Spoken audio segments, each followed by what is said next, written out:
ವಿಜಯೇಂದ್ರ ಕೆಳಗಿಳಿಸಲು ಯತ್ನಾಳ್ ಬಣ ಸಿದ್ಧ. ವಿಜಯೇಂದ್ರ ಇಳಿಸಲು ಸಿಎಂ ಮೊರೆ ಹೋದಂತಹ ಬಿನ್ನರ ಮೊರೆ.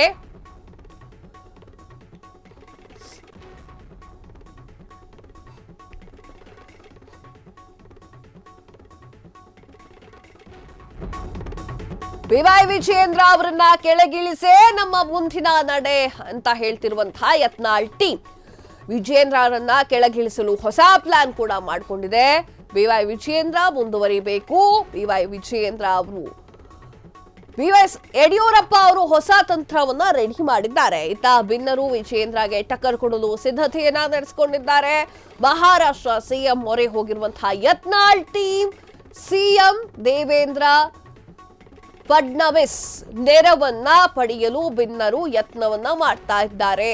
ರಮೇಶ್ ಜಾರಕಿಹೊಳಿ ಫಡ್ನವಿಸ್ಗೆ ಮೊದಲಿನಿಂದಲೂ ಕೂಡ ಅತ್ಯಾತ್ಮೀಯ.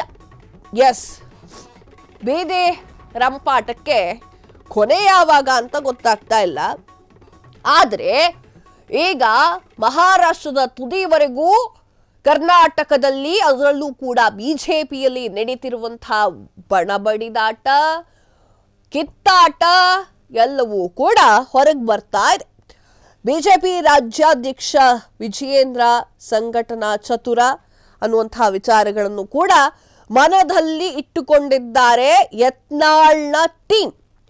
ಬಿಜೆಪಿ ರಾಜ್ಯಾಧ್ಯಕ್ಷ ಬಿವೈ ವಿಜಯೇಂದ್ರ ಅವರನ್ನ ಯಾವುದೇ ಕಾರಣಕ್ಕೂ ಕೂಡ ಆ ಒಂದು ಸ್ಥಾನ ಅಂದ್ರೆ ರಾಜ್ಯಾಧ್ಯಕ್ಷನ ಸ್ಥಾನದಲ್ಲಿ ಮುಂದುವರೆಸಬಾರದು ಎನ್ನುವಂತಹ ಕಾರಣಕ್ಕಾಗಿ ಪಣ ತೊಟ್ಟು ಕೂತ್ಕೊಂಡಿದೆ ಶಾಸಕ ಬಸವನಗೌಡ ಯತ್ನಾಳ್ ಅವರ ಟೀಮ್.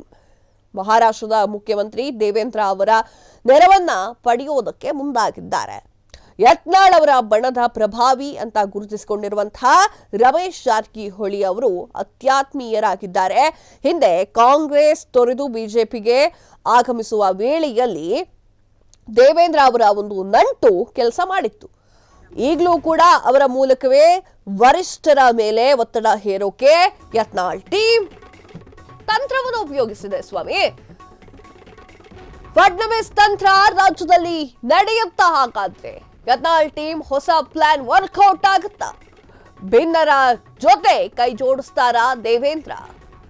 ಯಡಿಯೂರಪ್ಪ ಮಗನಿಗೆ ಮುಳುವಾಗ್ತಾರಾ ಮಹಾರಾಷ್ಟ್ರದ ಸಿಎಂ? ಹಾಗಾದ್ರೆ ಬಿನ್ನರ ಮಾತು ಹೈ ಅಂಗಳದಲ್ಲಿ ವರ್ಕೌಟ್ ಆಗ್ತಾ ಇಲ್ವಾ?